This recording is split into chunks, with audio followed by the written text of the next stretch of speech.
Everyone. Well, hello, Elbeth Walker and Lone Wolf. You're the only two on here so far. Hopefully, here in a couple of minutes, a few more will pop in. I know this is an impromptu live stream. In all honesty, I really don't have anything to do for the next 45 minutes or so. So I was like, you know what? Let's go talk about what's going on right now in the markets with the banks and the $1 trillion coin, ladies and gentlemen, that's going to solve all of our problems. So, how's it going, Elbeth? Good to see you here. Lone Wolf, good to see you as well. I see we've got Asahi. How you doing? Gracious 48. Good to see you all here. I know this is impromptu, ladies and gentlemen. I just figured, hey, let's go ahead and have a little chit chat. But we are still going to have our live stream, our regular live stream tomorrow on Friday at 2 p.m. Right? I'll make sure that I go ahead and post that after this live stream. I'll post it that way you all know that it's at 2 p.m. tomorrow on Friday. It's going to be our regular live stream where we talk about anything that you all want to talk about. But I see that a few more of you have joined in. She Wolf, how you doing? Trucker Hersey, Hawkeye, how you doing, brother? Good to see you. Say hello to Sandra. Tammy, how you doing? The robot, good to see you. Long Dog is in the house. How you doing, Long Dog? Angela Hannons, how are you? Evil Girl is here. Real Down Home Living. Ellis, how you doing, Ellis? Laura Lua, Yarn Prepper's in the house. How you doing, Yarn Prepper? Thank you for being here. Diana too. IMSC Pam. I can just see our moderators going, that AP did it again. He didn't give us any warning. But I appreciate you being here, Yarn Prepper. And I never expect the moderators to be here on such short notice, but I do appreciate it when they show up, as I'm sure you all do as well. PJ, hello. Cheryl, Crypto Adoption Coming. How you doing? Tammy. Scott Hummer is here. How you doing, Scott? Wonderly Marshall, Bella Ellis, Amy Lynn. How you doing? Doobie. Tina, Angel OG, Overland Gear Guy. How you doing? I'm not going to spend too much time in salutations today. If we get over what we're going to talk about today soon, then I'll do it on the back end. But I don't plan on being on very long. I had about 45 minutes or so, ladies and gentlemen. So I was like, you know what? Instead of just looking at the banks crashing, let's talk about it. And let's talk about this $1 trillion coin that keeps resurfacing as a threat to fix the debt ceiling, right? That's going to fix everything, ladies and gentlemen. People have no idea. You know, it's like, I believe it was Ford. I always forget his first name, but Ford, the one that invented the assembly line and started putting cars out en masse. He said that if the people knew, I'm paraphrasing here, if the people knew how the monetary or the banking system really worked, that there would be rioting overnight, something like that. And that is what the powers that be really put their faith on, is that the people stay dumbed down. And I believe that one of the good things about social media like YouTube, I don't really do Twitter or anything else except for Rumble. I believe that social media, one of the things that the powers that be actually use against us to spy on us, you know, and censor us and stuff like that, that's going to be their downfall, because now we get this information. You know, 30 years ago, before any of this was available, if you wanted to hear what was going on, you were going to hear it from the news or the radio, right? And that's what they want you to know. But now these 4 or 5 other banks are really under a lot of pressure, and we know it. We know about it as soon as it starts happening. Even though the markets are technically closed, we know about it as soon as it starts happening. And I'm going to show you some of that here in a minute. So I think that as long as people continue to put out their voice and continue to be heard, I think that in the long run, we will end up with a better form of governance. But like I've often said, ladies and gentlemen, it's going to take a lot of pain for a lot of people to finally realize that, hey, you know what? Freedom is worth working hard. You know, it is worth it. Sue Giles, how you doing? Paul Davis, good to see you. Salty Dog, how you doing? What's up? I remember those commercials. Oh, I can't be saying that. That was a Bud Light commercial, wasn't it? Back in the day. Oh, goodness. That's one of the great things that's happened in the last couple of weeks, ladies and gentlemen. I'll tell you what. One of the great things that's happened in the last couple of weeks is that the Budweiser Light made that snafu, right? That big snafu, right? They messed up really bad. And the reason I'm saying that's one of the great things that's happened, not because I'm happy that they're losing business. Well, in a way, I'll keep that to the side. I'm not happy that people may be losing their jobs because their market share is going down, all that kind of stuff. But the reason I say it's one of the best things that happened is because, man, all of the memes and all of the small like shorts coming out against it is hilarious. I mean, people have really great imaginations, when they want to do a good meme. I've been just cracking up all over that here for the last week and a half or so. How you doing, Tammy? Hi, Jeanne. How you doing? Or Jeannie? Let's see, who else do we have in the house? CJ Black, how you doing? Larry Baker, all the way from Eastern Washington. The all-seeing guy, how are you doing? Good to see you. Let's see. Who else do we have? The 49 State, how are you doing? Good to see you. We've got a question real quick. Let's see. Has anyone noticed that cans are made of thinner metal, not as strong? Yeah, I've noticed that. That's been happening for really a long time. In part because of technology, because they make a better can, they engineer better, like with the ribs and how they, make them and stuff. But also because, yes, they're looking to make them a little cheaper so they can save money, in their bottom lines. So, yeah, I've been noticing that as well. Let's see, who else do we have here to say hello to? Oh, and ladies and gentlemen, the video that I put out yesterday morning about the insurance company sending one of our community members a letter talking about a war clause. So I hope you all took that well. I personally have never seen that before.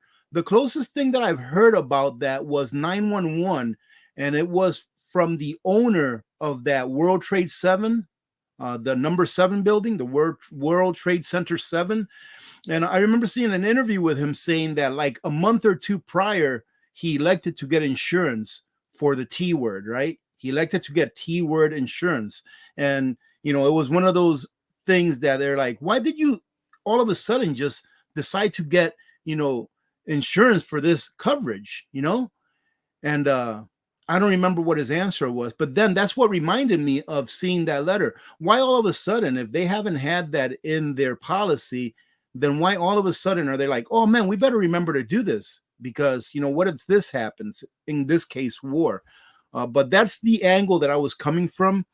I wasn't saying that there's any kind of conspiracy theory or anything like that. I'm sure that's not how the video, was looked at. But I did find out, I got a email from someone that's in the insurance industry, and they say that is common for it to be in policies, and that it could be that insurance company that I referenced in reading the letter, it could be that they were tweaking their policy. It could be that they already had it in there and they were just adding the cyber war on their policy. So it could be all those things. But I just personally found it interesting, having never experienced something like that before with any coverage that I've had in the past or in the present. And we all learned something, so that's good. How you doing, Kenneth? Good to see you. Melissa, hello. Ex-NYC prepper, how you doing? Freedom is not free. You're 100% correct on that.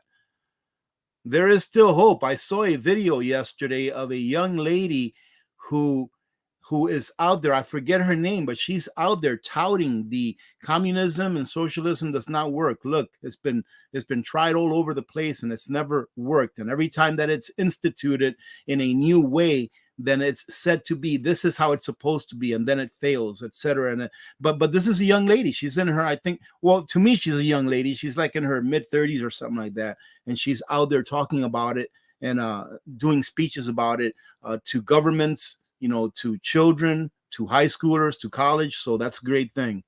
There is still hope, ladies and gentlemen. Wildy, how you doing? Vicky, hello. Let's see, who's this? Lois Cooper, how you doing? Love My Alaska Life, how are you doing? Welcome. We're almost down to no snow. I apologize with the lighting, but during this time of the year, when we get a lot of sun through that window back there, the lighting is all messed up in here. And I don't have a lighting professional that can help me out. Maybe I'll try to find someone that'll do it for a couple of cans of nutrient survival meaty lasagna or lasagna, hearty lasagna. Yeah, Kenneth. You know what? This is really a sore spot to a lot of people, and I understand where they're coming from when you talk about all of the things that we get from China, and they're like, "Well, why do you get it?"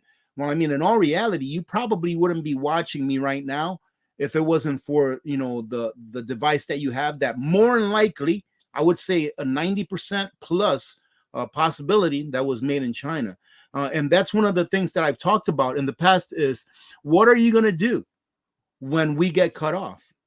Right? What are you going to do? The question is, who needs who more? As far as the things that we consume that we actually need. I'm not talking about a mouse, I'm not talking about a mouse. I'm not talking about a gadget that we can get by without. I'm talking about the things that we really need. Like for example, your antibiotics. From what I understand, a lot of our antibiotics, if not most, they come from overseas, in addition to the prescription medications that a lot of Americans depend on in order to stay alive. So there's a lot of things. That's why I'm always talking about, if you know that you're going to need this, and then get it, especially if it's imported. If it's something that's made locally, or even if it's something that's made within the United States, yeah, stock up on it. But more than likely, even if we have some kind of a financial collapse, banking collapse, whatever it may be, more than likely you'll still be able to get it. It's just going to be a lot more expensive. But there are going to be some things that are just not going to be available. And I'm actually working on a video that's actually about that, about some things that I've been getting here and there. And the reason I've been getting them is not because I need them in the here and now, but because I know that I use them, and I know that if they become unavailable to me, that I will actually miss having them. And getting them now is just a much better solution than trying to scavenge for them later on when we get cut off in one way or another. How you doing, Mark's Adventures? Good to see you. Let's take a look. Soldier's Craft, how you doing? AK, how you doing? Good to see you. Rake Groen, all the way from the Netherlands. I hope that I pronounce your name right. Rake Groen or Groen. Welcome. C Dental, how are you doing?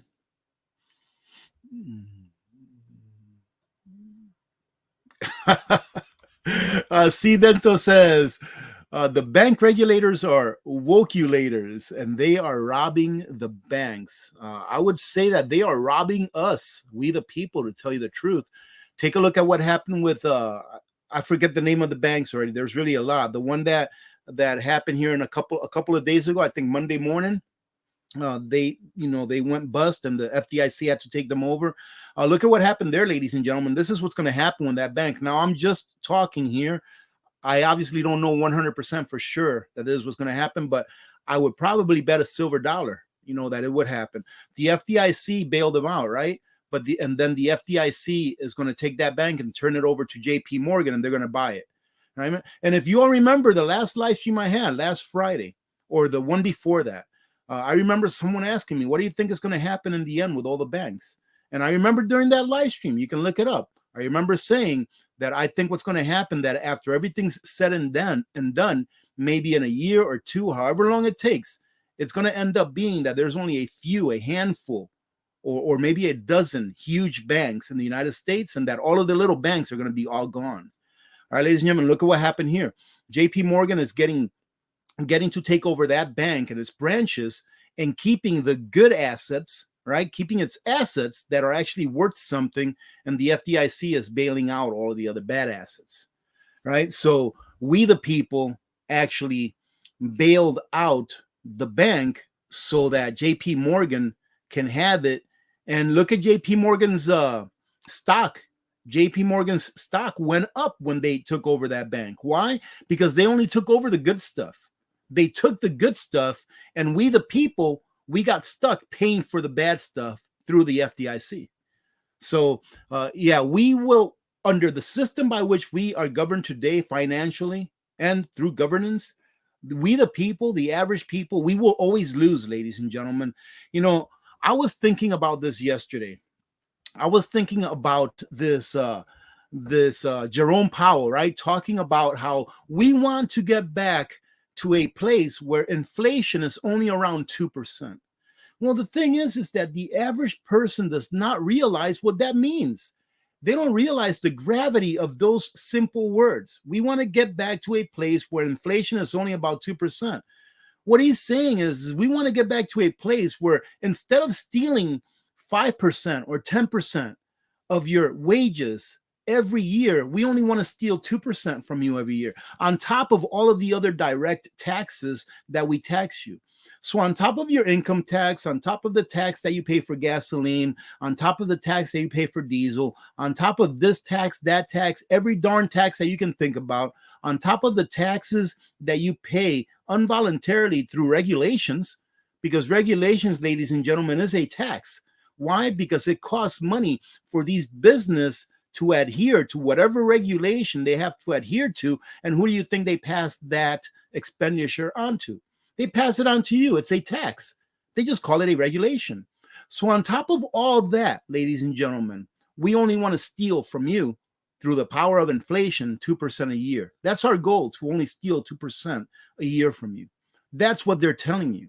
And a system that is such that a monetary system that is such where you have to be stolen from year after year in order for that system to stay above water, that is a system that will not last forever. Why? Because it is a fake system. It is a system whose what do you call it? Foundation was built on sand, and it will not stand the test of time. And that is what we're seeing right now.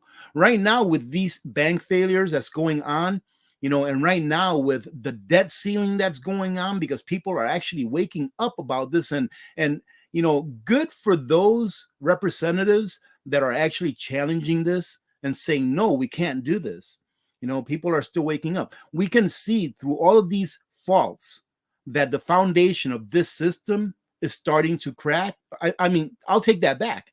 Has cracked and is now starting to separate and shift. And that's why we prepare. And that's why we prepare in different ways, ladies and gentlemen.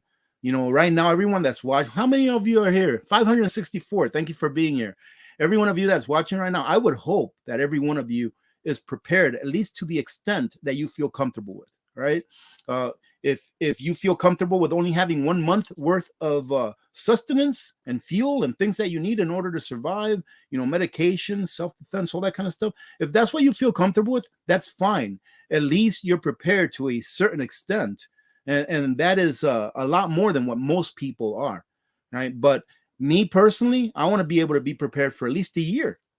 For at least a year. Why? Because I know that if something happens that is systemic, like a systemic bank failure, and then they go and they print $1 trillion coin or several $1 trillion coins, right? If they do that and then the world finally realizes, like, hey, what are they doing? How is it that they can get $1 trillion out of this one little coin that yesterday only cost $1,050 in the free market? How can $1,050 turn into $1 trillion overnight? Well, the rest of the world is going to say, no, it can't. And they know that. And I believe that they already know what's going on. Most countries, they know what's going on behind the scenes. They just don't say it out loud. And that's why you see so many other countries shifting over to the BRICS nation blocks, asking if they can join the BRICS, because they see what's happening to the United States Federal Reserve dollar, and they can see what's happened in history when a monetary system has been as abused as the one that we are currently governed by is. So, ladies and gentlemen, those of you that prepare are the ones that are going to be much better off. And you have to ask yourself, would you rather have $1 million in the bank and then be able to buy almost nothing with that $1 million just so you can say you had $1 million in the bank? Or would you rather put it into something that is real? Something that you can use in the future, something that you can trade because someone else that can use that in the future. So you have to ask yourself that question, because right now what's happening on a daily basis, every single day from the day that I was born, all right? Or if you were born in 1971 and after, every single day from the day that you were born, you have been stolen from through the power of inflation. Every single day, ladies and gentlemen, from the day that you were born. And the reason I say that you've been stolen from, even though when you were 1 year old, the reason I say that is because you carry a debt. You carry a debt that is tied to the debt of the United States government, to our national debt. We all carry a debt, a part of that debt. And what do you mean? Well, how do you carry it? I don't make a monthly payment. Well, yes, you do. You do make a monthly payment towards that debt. It's called servicing that debt, servicing that national debt. So we all carry a monthly payment for that debt that's been going on since the day we were born. So from the day that you were born, you've been stolen from at different rates, at 2%, at 18%, at 10%, at 6%, and you're still being stolen from today. And the only thing that can keep the system alive the way that they want to keep it alive, and when I say they, I mean our overlords, those people that know better than we do, right? They know better than we do. They know that not eating meat is good for us. They know that not using a gas stove is good for us. They know that going to electric vehicles and abandoning the internal combustion engine vehicles, they know that's good for us, even though they haven't studied all the repercussions of shifting over to those new systems before wanting to implement them. And one great example is there's not enough lithium in the entire world for only the United States to switch over to EVs. Not enough lithium. There's not enough silver. In the entire world, there is currently not enough silver, and it would take 30 plus years to get enough silver for only the United States to build enough solar panels to power the entire only United States. There's not enough silver in the world. So these policies are being passed, and a lot of them are being implemented without considering the repercussions of their actions, before they take out the old things that actually worked. Take a look at California. How do you think it's going to work in California if by the year 2035, they want to eliminate all semi-trucks that run on diesel fuel? How's that going to work for the price of food, ladies and gentlemen? How's that going to work for the price of anything that's imported into California from other states? It's called collateral damage. It's called first, second, third order effects of the decisions that our supposed representatives make on our behalf. It's not going to end well, and that's why you need to be prepared. But I do understand that this, and you know what? I'll take some questions. Let me bring it all the way down. Oh, is that JT? Hello, JT. Good to see you. Thank you for being here. There's Jan. Hello, Jan. Good to see you. Thank you for being here, ladies. I truly do appreciate it. I'm going to go ahead and bring this to the bottom, okay? And then I'm going to go over a few slides with you that I worked on real quick before we started our live stream. And then after that, it'll just be Q&A. We can talk about whatever you want to talk about, ladies and gentlemen. So let me see. The first thing that I'm going to share with you right now on the screen is this. So I went ahead and clipped this. Mr. Manorino, and by the way, if you're not following Gregory Manorino, great financial channel. I've been following him for years. I think since he had like 17,000 viewers, I've been following him.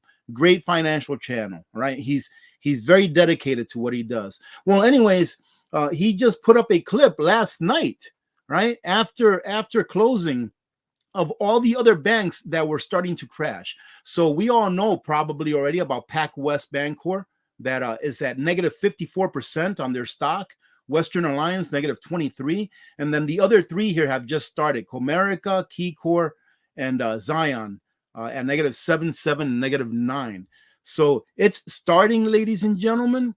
I'm not sure how deep this is going to get, but I believe that if it gets deep enough, if it gets bad enough, I do believe that the Federal Reserve and or the Treasury will take steps that will bail them out, that will bail out the banks, either doing the same thing that they did by pretty much gifting it to JP Morgan, right? And then having us, the taxpayers, pay for the bad assets, or that the Federal Reserve, i.e. Treasury, U.S. government, will start the printing presses. And those printing presses, what they're going to do is, ladies and gentlemen, just a second. What they're going to do is, the Federal Reserve, i.e. the government, what they're going to do is their last ditch effort is they're going to get together with Tesla, right? They're going to call up Elon Musk, and they're going to say, hey, Elon, I need to get a few of those rockets from you. You know, the rockets that he uses for SpaceX? They're going to say, we need to get a few of those rockets from you. And Elon's going to say, well, I don't care what you're going to use them for. As long as you're paying for them, that's fine. That's what he's in business for, to make money, right? To sell rockets. And they're going to take those rockets, ladies and gentlemen, and they're going to go ahead and put it on the mouse. They're going to attach them to the mouse of the person in the Federal Reserve that's in charge of printing money digitally. And then they're going to turn on those rockets and they're going to start printing money like there's no tomorrow. And when I say printing, you all know that printing means either through paper or through digital. Digital is the way that they do it mostly now, right? Most of the money that exists, i.e. Federal Reserve notes that exist worldwide, exists digitally. Most of it does, right? They're going to put those rockets on that mouse and it's going to click away, and inflation is going to go so out of control that we will never again be the United States of America the way that we know it today. I'm not being hyperbolic either by saying that. I mean, all you have to do is take a look at all of the other countries that's happened to, and take a look at what we are doing and how closely it correlates to the other nations that have already gone through this. Do you think that only because Argentina is not as big a powerhouse as the United States is, do you really think that if we go down the same road that Argentina went for years, do you think that it's not going to result in the same end? Do you think that if we start printing like crazy, just like Zimbabwe did, years ago, and they went through hyperinflation, I think 2 or 3 times in a span of like 10 or 15 years. Do you think that if we continue to do that and go to the extent that Zimbabwe did by printing their currency pretty much to the point where it was worthless, do you think that's not going to happen to us just because we are the United States of America? The laws of physics still apply to us, ladies and gentlemen. The fact of the matter is this: we had a great gift in this country. We were given a great gift called freedom. I believe it's the first time in the history of mankind where a country evolved free, where the people were given a chance to have a king. And that person who had a chance to become a king said, no, I'm going to be a president, and then there'll be presidents after me that will be ruled by the people. And then because of a few people, of propaganda, a few people that wanted nothing but power, even though they had everything that they've ever could need in their entire lives, we've turned our country of freedom lovers, of freedom seekers, of people that want to be free, even though they know that freedom is not easy. Freedom is hard. We've turned into a country where now we have a generation or two, I would say, saying, yes, I want communism. Yes, I want socialism. And that's what happens when a republic turns into a democracy. See, we are a democratic republic, I would say. And the reason I would say that is that we are allowed to elect whom we want to lead us. But the job of the government that we elect, their job through a republic, right, that is democratically run, their job is to mainly protect our freedoms, our liberties, our rights, not to take them away by inflating our wealth, which in turn is our personal private property, by inflating it away, ladies and gentlemen. All right. I know that was very, very long-winded, but you have to understand that they're going to do whatever they need to do in order to stay in power. And if staying in power means minting a platinum coin and saying that it's worth $1 trillion and then minting 10 of them so that they can do whatever they want to do, they're going to do it, even if it means that it will be at your expense, the people, because it will be at your expense, because it will be your standard of living that is being stolen by them minting $1 trillion coin over and over and over again. Why? Because inflation does only one thing. It only hurts those people that earn a living. It hurts those people that work for a living. It never hurts the rich. It only makes the rich richer over time, and it makes the working man, the working woman, poor and poorer over time. All right, so they are going to do what they have to do. And I keep saying this is why we have to prepare. Let's see. Let's add this back over here so I can talk about it real quick. I do have another slide to show you. So here's Western Alliance. All right, here's one of the banks that's crashing as of last night also. And you can see, what's going on here. This is only, a few months back, and you can see that they were back in the $80 range, and now they're in the $17 range. So just giving you an example of what's going on in the stock market as far as these banks go. And this is just the beginning, ladies and gentlemen. Like I said, this is just the beginning. And you will notice that if they do put a stop to this hemorrhaging in the system, that it will come. I'll say it again. It will come at the expense of the people. It always has, and it always will. And the reason why the people are the only ones that have something to lose, ladies and gentlemen, is because the government cannot produce anything. Only you, the people, can actually make something that's real through your labor. The government can only take that which you produced to then decide who the winners and the losers are. So I guarantee you that if they want Comerica Incorporated Bank, whatever it is, if they want them to win, they can allow them to win. But in the end, like I stated again a few live streams ago, in the end, I believe that their goal is to consolidate the banks into a few banks that can control the entire citizenry instead of having 4,800 banks like they do now, something like that. Hey, how you doing, Thomas from Austria? Let's see. This is the other one, KeyCore. It's the last one. Look at this guy. This guy was at $20 back in February, and now they're at $8.87. Okay, and then of course, how are we going to fix this, ladies and gentlemen? It says here, this is from Yahoo News, I believe, or Yahoo Finance. And it says half of America's banks are potentially insolvent. And this is how a credit crunch begins. And let me see. Let me bring this down a little bit. Okay. And then it says the twin crashes in the U.S. And this is a few days ago. All right. When there were only two banks that had crashed. The twin crashes in U.S. commercial real estate and the U.S. bond market have collided with $9 trillion of uninsured deposits in the American banking system. Such deposits can vanish in an afternoon in the cyber age. And ladies and gentlemen, this is why I tell you that money that's in the bank does not exist. It's not there. There's $9 trillion in the United States banking system that's not insured, meaning that they exist in accounts that are over $250,000, which is what's FDIC insured. So how is it that that money can just disappear? It's because the money was never there. Why? Because money is debt. Money is never really in a bank account. Go to any bank and try to take out $50,000 or $20,000 and see how much hassle they're going to give you. I've heard stories of people going to the bank to take out $5,000 and they were told no.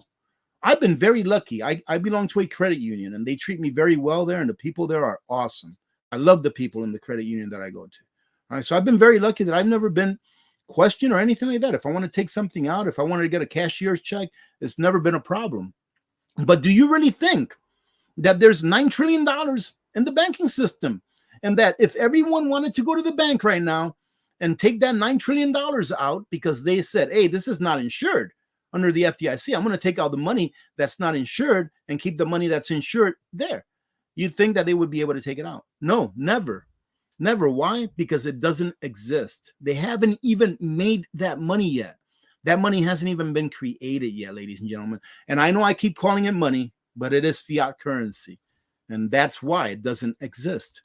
So let's go ahead and take a look at the proposition that they have here about fixing the debt ceiling. Let's see, where is it? All right. And here goes back to, I just found out, ladies and gentlemen, I honestly think that if this goes through, I will be a billionaire. All right. And I'm going to tell you why here in a second. So we're going to have some awesome giveaways if this goes through. A $1 trillion platinum coin could save the U.S. from economic catastrophe. Ladies and gentlemen, we are already experiencing an economic catastrophe. All right. The only difference is that people don't know it yet. You understand? The difference is people don't know it yet. All right. People are still in denial that we are 100% bankrupt. All right. But anyways, carrying on, an economic catastrophe in less than a month. And they're talking about the debt ceiling. If it's not raised, that the U.S. Treasury will run out of money, which that is a lie, by the way. It would be fast, legal, and no bigger than a regular coin. So they're talking about taking a platinum coin and assigning it a value of $1 trillion, ladies and gentlemen. All right, $1 trillion. It says here that the government could run out of money to pay its debt as soon as June 1st, and Congress has not acted.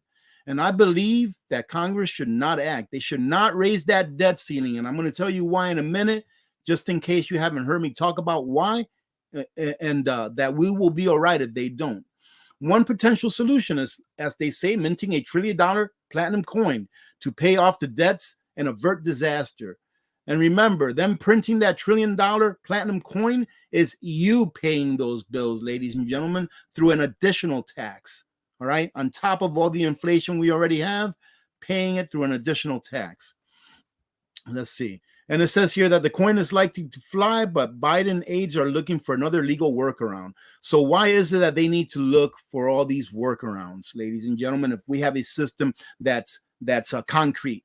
If we have a system that's strong, why are they looking for workarounds to fix this debt ceiling? Let me tell you why they should not raise the debt ceiling. I'm going to try to remember the numbers that I went through a while back, and they might have changed just a little bit, but give me a little bit of brevity here either way. So the United States, last I knew, they'd taken in roughly $4.7 trillion in taxes. In the last fiscal year, they took in like 4.6 or $4.7 trillion in taxes. Now, the expenditures of the United States, they're divided amongst mandatory expenditures and expenditures that are not mandatory, that you don't have to spend by law. One of those expenditures that's mandatory by law is like Social Security, which means that they're on top of the line. They're like on the priority list, Social Security, Medicare. The interest on the national debt, it's not mandatory, but it's on top there. It's top of the priority list, because if we don't pay the interest on the national debt, then we would default, right? Well, ladies and gentlemen, if you take all of the mandatory spending, including the interest on the national debt, and you take about half of the money that we spend on defense every year, I think this year's budget was $850 billion or something like that. If you take half of it, right, and then you take all of the other mandatory spending, it comes out to about $4.6 trillion. That's what we pay in taxes. And the reason that they need to make the debt ceiling higher is so that they can pay for all of their pet projects, so that they can buy their votes, so that they can go and spend billions of dollars on a darn train system that doesn't work, so that they can do this green energy stuff, while other countries are spewing carbon at record rates and building coal plants at record rates. While we're dismantling ours, they're building theirs, and we're paying to dismantle ours to go into some kind of a technology that not only will not work, maybe it can work in the future with new technologies adding to it, but these technologies that we're pouring all of this money into, not only will it not work, but it will literally bankrupt our nation. We don't have the money to do it. That's why they have to continue to borrow.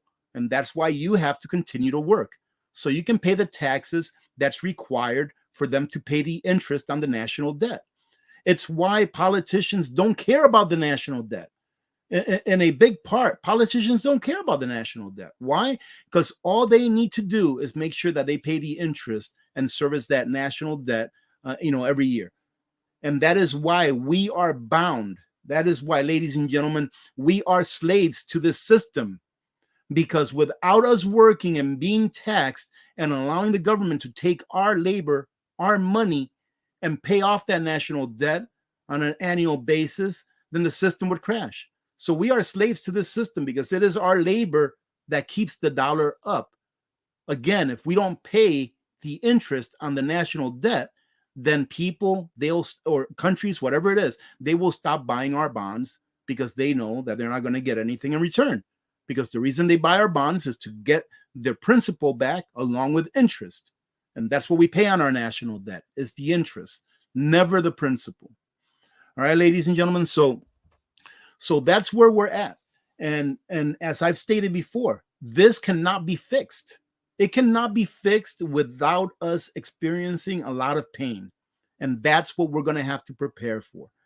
That way, I'm not saying that if you're prepped to the hill, that you're not going to experience pain. We are. Even the best prepared person or family is still going to experience a lot of pain. But the better prepared that you are, the better prepared that you'll be when we switch over to this new era, a new era in time, right? Or a new paradigm, whatever you want to call it, or a new system, whatever it is. And I don't believe that this new system, that this new era in time, I believe that the pain is going to last several years before things really get better. You know, it'll last several years before things get really better, and we can actually start over again in the spring of the new era that we're going to start into. So there was one more thing that I wanted to go ahead and share with you, ladies and gentlemen. Give me a second real quick. I apologize for taking so long, but give me a second. And I wanted to share this with you real quick. Let's see. Where is it? Right here. Okay. Let's see if I can make this a little smaller.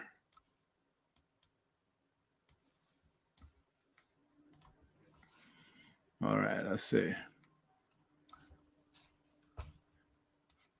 All right. Before I start, let me go ahead and tell you all, no, I'm not a financial advisor, okay? I'm only playing with these charts.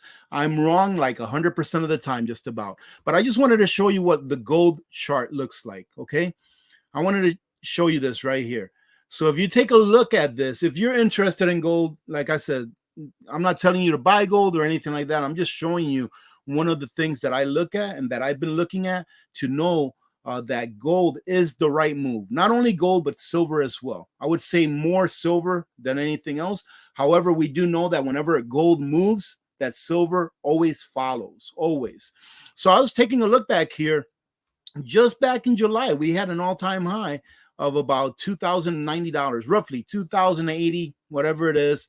I might not have it exactly on the top or on the line, but this is a top right here back in August of 2020. That's a top, right? And then you can see that it bottomed a little bit over here and went down, is forming kind of like a little bit of a cup.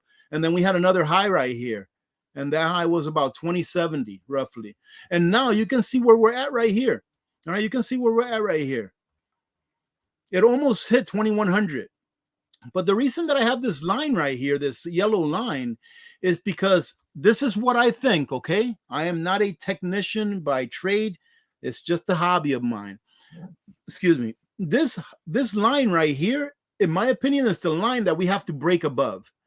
If we break above, let's say we hit 2100 and we break above $2,100 an ounce for gold, and then we achieve a floor of 2100, then in my opinion, gold is off to the races. We are in what I want to believe, or what I like to believe, is a decadal bull market, meaning that we are in the beginning of a bull market that's going to last a decade, if not more. Now, let me show you why I believe that. So in technical analysis, there's a pattern that's called the cup and handle, right? It's a cup and handle pattern. And although this right here may look like a cup and handle, it really isn't. It's really just a big handle. This right here is like a big handle right here, right? And it's a big handle of a more than a decade long pattern. Let me see if I can pull it all the way out here. Let's see. So, oh, just a second. Sorry about that.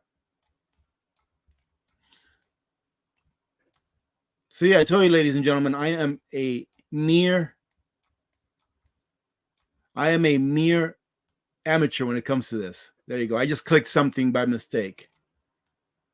Okay, so you can take a look right here that this area that I was talking about, this is the handle that we're working on. And remember that a cup and handle is like the most bullish pattern in technical analysis. And look at how long we've been working on this handle, all the way since July of 20, roughly July, August of 20. We've been working on this handle. And it's why I say that once we cross this 2090, or once we cross 2100 in gold and it tests that 2100 and we find a floor, gold is going to shoot to the moon. And this is why I'm convinced of that, because look at this cup. This cup started all the way in September of 2011. This is when it started, all the way in September of 2011, where gold hit a high of about $1,918. And look at how long it's been playing itself out. It's been playing itself out for over a decade. Now, when this goes, it's going to go. And let me show you why I think it is that it's going to go. Let me go ahead and bring this to the 12-month. Hopefully it'll show it okay.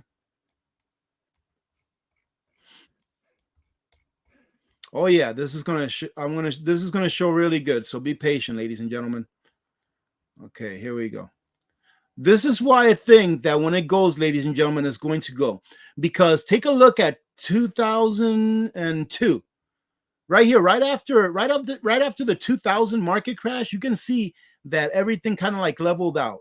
Gold was selling for let me see, in 2001, right after the market crash in 2000, the dot-com bubble, right?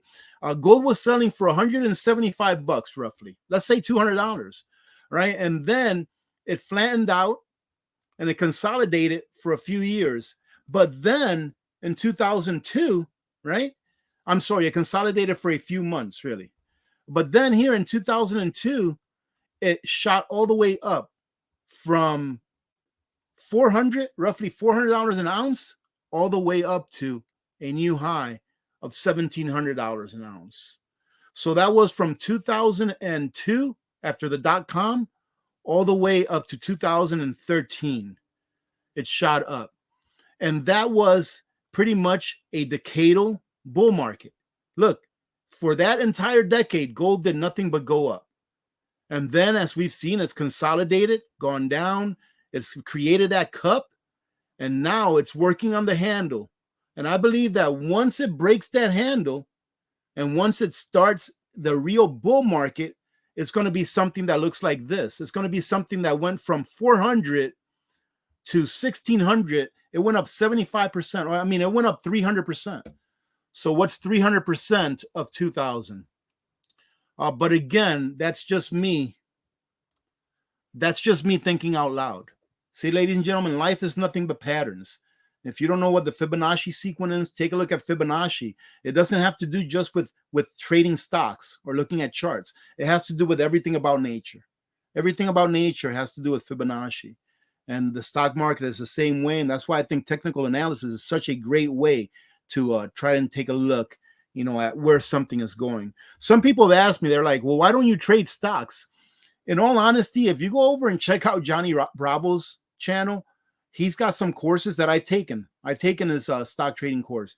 It's very easy to do. I just don't like stocks. I don't like any kind of stocks whatsoever.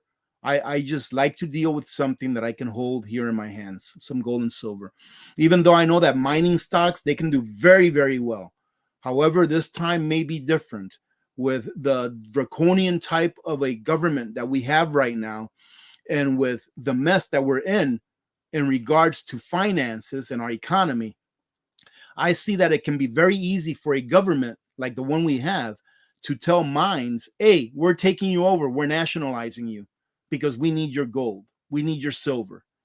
I can see that being very easy for them to do. And it's been done in other countries. And why would it be any different here? If this government found itself in a predicament where it needed wealth and it couldn't get it from any other countries, because all of these other countries are now joined together, and our military will not be sufficient to take over any of those countries in that block. If we found ourselves in that predicament where we couldn't take, then I can very easily see them taking from their own people by not going door to door and taking your ounce of silver or your ounce of gold, not doing that, not taking it from the people, but nationalizing the mines and the big the places that have a lot of storage of gold. So if you don't hold it, you don't own it. So I'm not saying that that stocks and shares of mines, I'm not saying that they're not good, that they won't make you money. And I'm not saying that the government will take over them if something happens, like what I think is going to happen with our economy, with our financial system, but that it's very likely that they would do that in order to save their own hind ends, right? Do you think that the government would not infringe on people's rights in order to save their own ass, ladies and gentlemen? Excuse my French. You better believe they would. They've been doing it for how long? So why wouldn't they take over a mine? And that's why I don't like to have stocks. One day, if I ever have to trade just to make a profit because I need to make money, let's say, for example, they take away my retirement, and it's not there anymore, or it doesn't buy anything, and I need to trade, in the stock market in order to make money, then I will. Like I said, it's really not difficult. It's that people have to learn to get their emotions out of it, right? And that's something that I'm getting better at, not getting too emotional about things. So, all right, you know what? I think that's enough of me blabbing. How long? Oh my goodness, 50 minutes, ladies and gentlemen. But I hope that you got something out of all of the blabbing that I just did. I hope you got something out of it. If anything, go out there and prep. If anything, let me tell you what I always believe personally, not telling you what to do because that's not my business. I believe that if you have money in the bank and you don't have a full pantry, that you are misallocating your wealth by leaving it in paper that's really much and worth nothing, and not putting it in your pantry, or putting it in a first aid kit, right? Or putting it in a little bit of silver or in a little bit of gold, whatever your preference may be. All right. So, hey, how you doing, Jacqueline? Lorraine, my next live is going to be tomorrow. I'm going to have a live still on Friday at 2 p.m. All right. So tomorrow's live on Friday, we're going to do it at 2 p.m. That's a much better time. I think that time is a good time. Let's see. Michael Skinner, I think gold could go to 60,000 just like Bitcoin did.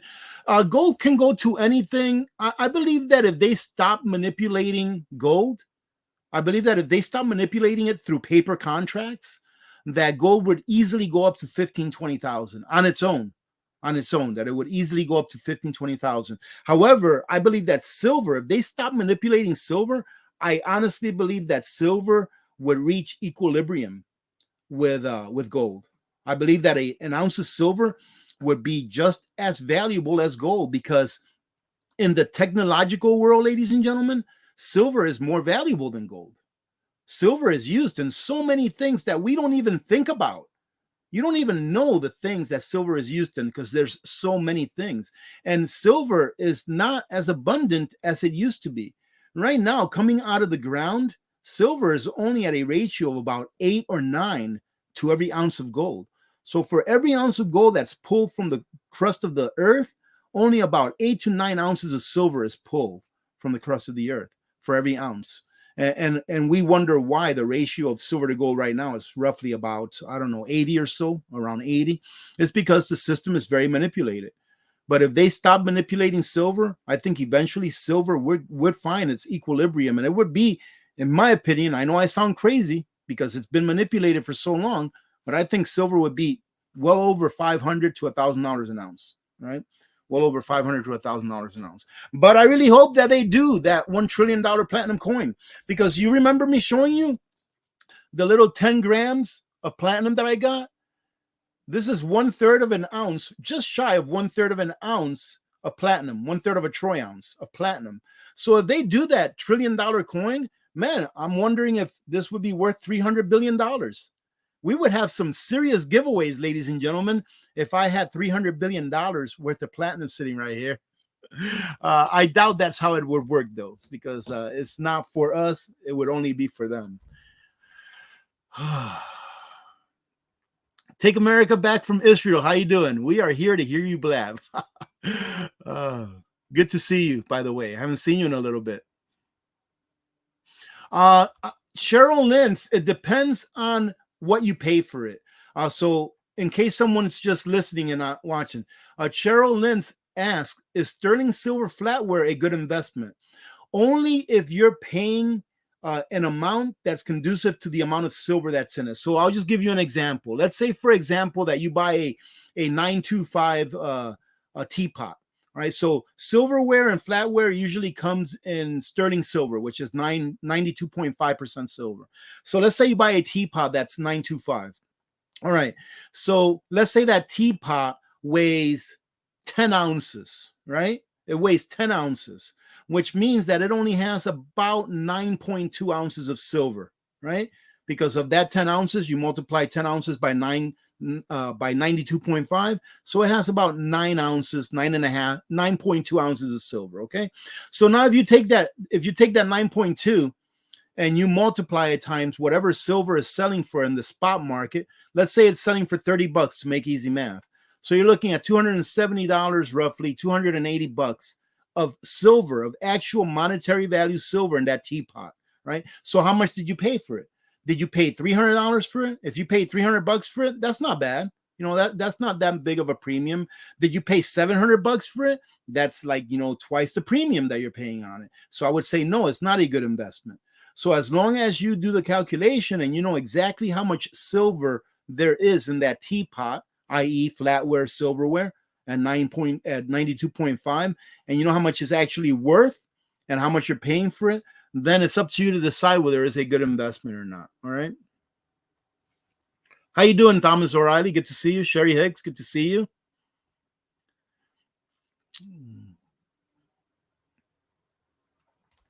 Rudy, I noticed in your latest video you no longer say reach one, teach one. Is very specific. Oh, I didn't stop saying it on every video. I say it, you know, whenever I'm feeling it, right? I say whenever I'm feeling it. Usually if I'm rushing the video to finish it, I just say God bless every one of you. God bless America. My last prepper, I'm out, right? But I say it every once in a while. No. There's no reason either. It's just sometimes I feel it, sometimes I don't. There's no reason why I don't say it.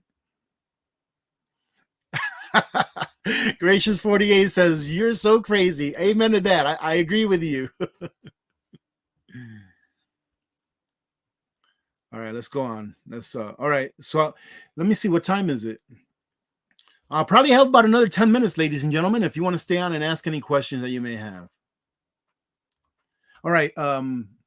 Lorraine asks, what about if you get that silver teapot in a thrift store? Then that's great. If you got that silver teapot in a tea store, in a thrift store, then I'm guessing you got a very good deal for it. So yes, absolutely. It's a great deal. And just make sure that it's 925 because that guarantees to you right there that is sterling silver.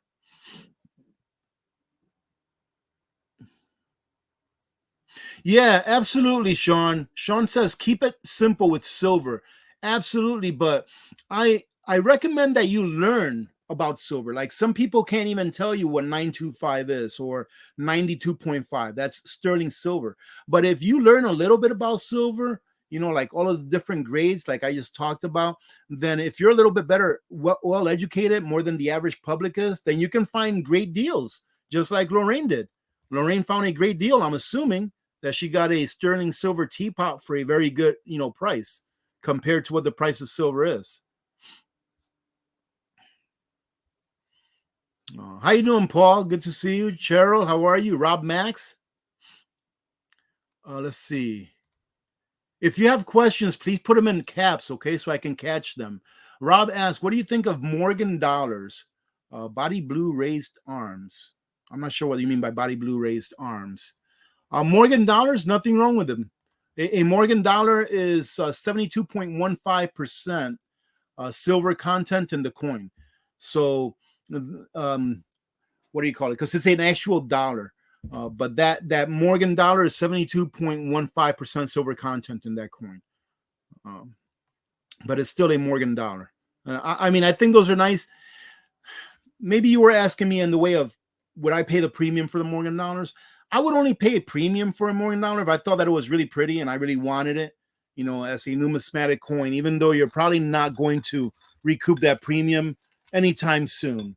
But in the end, you will. I was trying to look for my Morgan that I had in here. Here it is. Like this Morgan right here. This is a beautiful Morgan. Can you see it? Look at the back of that Morgan. It's beautiful. But I paid a premium for this, right? And even at today's prices, I still haven't recouped that premium, but I didn't buy it. I did not buy it as a wealth preservation or investment. I got it because I just think that the patina is beautiful. And I think it's a really pretty coin. Right. But if I were buying silver specifically to preserve my wealth, I would try to go with the cheapest silver that I could find, be it rounds, you know, just like silver rounds that don't have a very high premium compared to the silver eagle or silver bars. But I would try to stick with 1 ounce, 5 ounce, and 10 ounce at the most, depending on how much you have to switch over to real money from fiat currency, that's what I would get. I would get the cheapest silver that I could. Yeah, absolutely, SJ. If you can get them cheap, if you can get, candlesticks, teapots, whatever, silverware, if you can get it cheap, get it. But if it's going to cost you more than getting silver coins, I would rather just get the silver coins. But 100% with you. If I come across a garage sale and I see a box of silverware, of teapots that are 925, in all honesty, I would probably just tell the people. Like I would tell them, hey, do you know that you're selling, probably $1,000 worth of silver for $10? Do you know that if you take this to Alaska Rare Coins, more than likely you'll be able to sell this for X number of dollars instead of selling it for $5? I would probably tell them, but that's me. I'm not saying that it's wrong that if you actually recognize that it's silver, for you to buy it for whatever they're selling it for. It is a free market. How you doing, Missy? Good to see you. Let's see.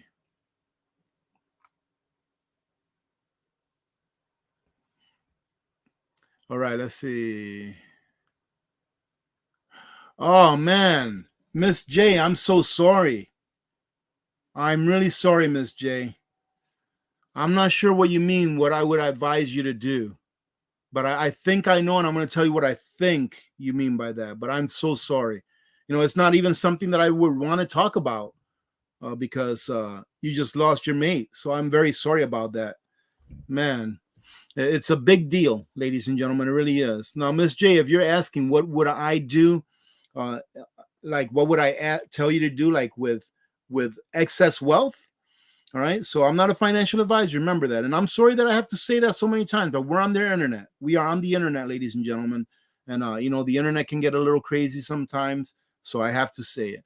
But if I have excess wealth, the first thing that I'm going to do is make sure that I have all the preps that I need. All right. And that I continue to fill in my gaps. All right. Then, and I'm talking about all the preps that you need. If you need a solar generator, go get a solar generator. If you need a gas generator, go get a gas generator. If you need to stockpile some fuel for your generator, I'm talking about all the preps that you need, okay? Unless you want to steadily increase your preps and steadily increase your holdings of precious metals at the same time, but I would say concentrate more on your preps than the precious metals as far as turning your fiat currency into something that's real that will allow you to get through what we're going to go through. Yeah, I would definitely make sure I have all my preps, and then I would also make sure that I'm going to still harp on this on preps. I'm going to make sure that the vehicles that I have, that they're well serviced. Do I have to spend money on making sure that these vehicles are well serviced? Do I have an extra set of tires, et cetera, et cetera? Anything you can think of. Do you have enough toothpaste? Like I said, anything you can think of. And then, of course, I would go ahead and make sure that I had in the bank 3 to 6 months worth of my bills. Everything that's going to sustain my standard of living for 3 to 6 months, I'm going to have that in the bank. Okay. And I'm going to have that same 3 to 6 months of what it's going to take in money, in fiat currency, to sustain my standard of living. I'm going to have that in cash, in actual cash bills. And I'm going to put it in a place where I can get to it very quickly if I needed to get to it. So, for example, let's say that all the banks go down and all the ATMs go down. Well, your credit cards are going to be down too. That money you had in the bank that you were paying your bills with, that's going to be gone. But you're still going to have that cash in order to be able to continue to live until that cash is no longer any good. But you're going to have that cash somewhere where you can get to it quickly. All right, ladies and gentlemen, that's what I would do. And then, of course, once you've got all of that set in place, if you have any extra excess wealth, if you have any extra, then I would put some of that into silver and into gold. And what I like to say that to do is to go ahead and for every 100 ounce of silver that you buy, I would buy 1 ounce of gold. All right. And by the way, I did buy that gold the other day at the coin shop. For those of you that maybe saw that video or haven't seen that video, I said that where there's a 1.5 year waiting list for me to be able to get a half of a cow from a ranch. That's great because it's, no antibiotics, no vaccines in the cows, no nothing. They just graze out in their pasture and that's it. That's the only thing that they do. is out there. It's grazing their pasture. They don't get grain or nothing like that. But anyways, I went to order one, and there's a 1.5 year waiting list. And I told my wife, I was like, you know what? Instead of just waiting until the day that we have to pick that cow up in a 1.5 years, I said, I'm just going to go ahead and take this money that we were going to spend on it. I went and bought an ounce of gold. Why? I bought 2 ounces of gold, ladies and gentlemen. So we were prepared to buy a whole cow, right? Our freezer is plenty big enough to handle that whole cow. Why did I do that? Because I don't believe that in 2 years or a 1.5 years, I don't believe that that cow is still only going to be $1,800. I believe that they're going to be charging more than $1,800 a 1.5 years from now, which is what they're charging now. And I know that if I put that in gold and or even silver, that I'll still have that money there to be able to transfer it over to fiat currency and pay them, or pay them in whatever fiat currency there may be in a 1.5 years. Who knows if the system changes that much by then. Let's see. Yolanda Vincent, is Chase Bank safe? I don't think that any banks are safe. Remember, you may not have been here earlier when I said the money in banks is not really there. You just think it's there, and they make you feel that it is there. That money does not exist, ladies and gentlemen. That is why all of these other banks are failing, because the money just doesn't exist. And if the government doesn't print it, or if those banks don't get bailed out, then they're going to end up shutting down and being bought out for pennies on the dollar by all these other big banks. But Chase Bank is a huge bank. So I'm sure that that's probably one of the banks that will end up surviving whatever happens with all of these bank closures that's going on.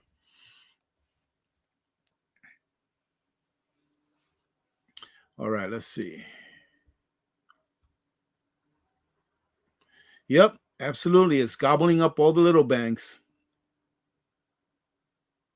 Oh, you couldn't see the Morgan, huh? I'm sorry about that. Is the video coming in blurry? Yeah. How about that? Let me see. Maybe you can see it from here. Let's see. Hopefully you can see it now. That's the back of it. It's just a really pretty coin. Oh, here you go. Hopefully you can see it right now. But yeah, that's a really pretty coin.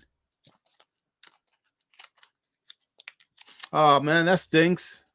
Bad video quality. I hate it when that happens. And we have actually pretty decent reception today. Let's see. Nancy, hey, we have a testimonial. Nancy says, I am doing Jay Bravo's Amazon course. What would you suggest as products to sell that people would need? I don't know. That's not a course that I would do. I've just done the trading course, all right, the swing trading course, which I think is great.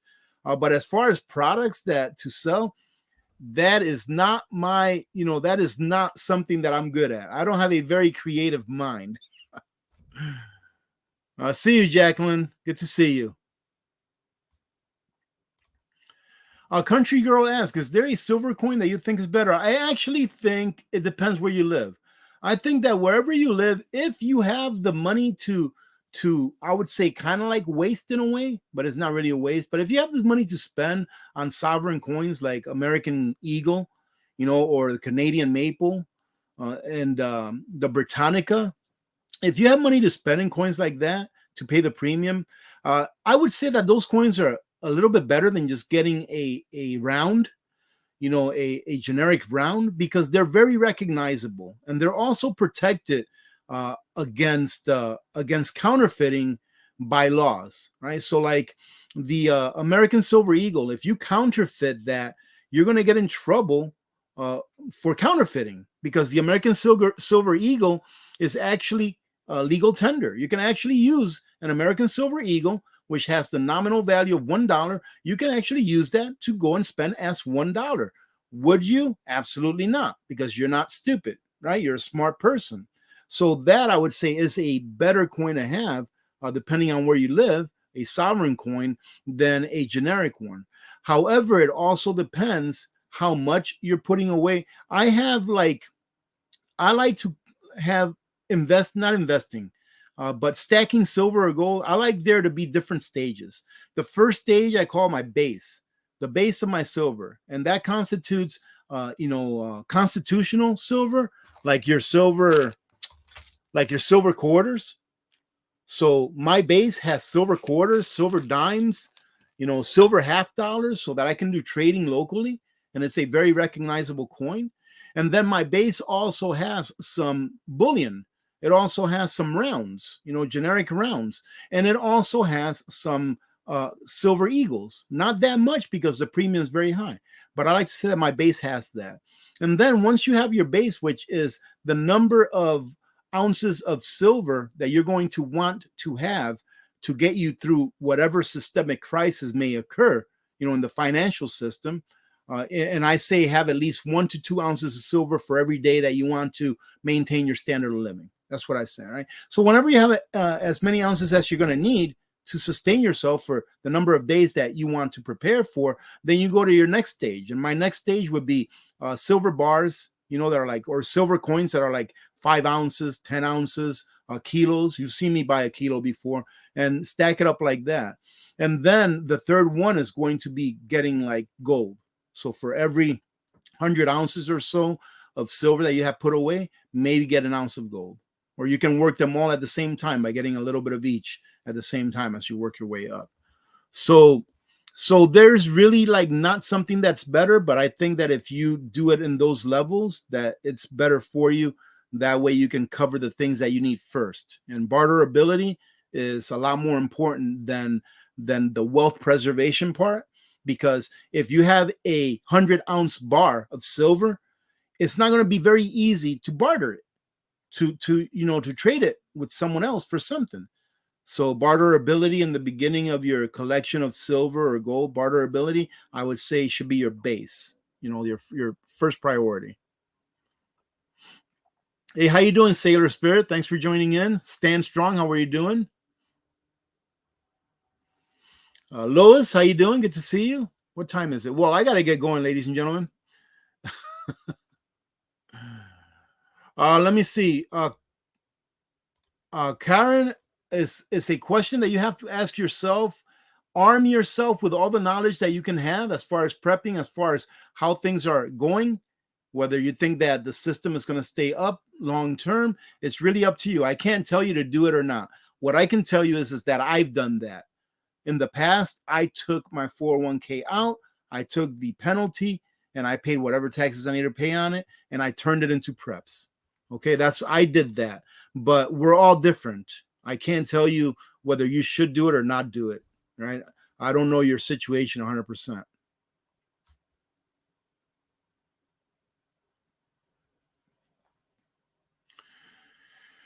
Okay, well, ladies and gentlemen, thank you very much for joining in. All right, we're going to go ahead and call it. This was I'm glad that I did this. I had a lot of fun. So thank you all for joining in today. Just a second. My mouse is going crazy. All right. If there's anyone here, I usually don't ask. Hey, how you doing, Keisha? Good to see you. Nishka, how you doing? Good to see you. Trumpy Cool is here.